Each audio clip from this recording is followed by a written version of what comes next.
Maswerteng tanghali po mga ka-STL. Narito na po ang resulta ng STL Pangasinan para sa araw na to, first draw November 5, 2024.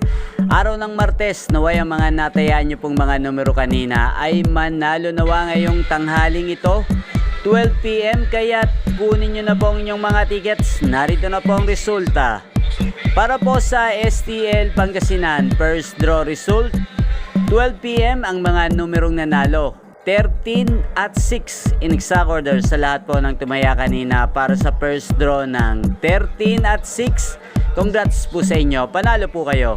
Shoutout po natin si Aling Mameng. Aling Mameng, shoutout po sa inyo. Naway ang mga tinayaan nyo pong mga numero kanina ay manalo na sana ngayon. Ayan, inyo pong napanood ang resulta ng STL Pangasinan sa channel na to, Roderick Hernandez TV. Maraming salamat po sa patuloy nyo pong pagsuporta sa aking channel. Huwag pong kalimutang mag-subscribe. Thank you for watching.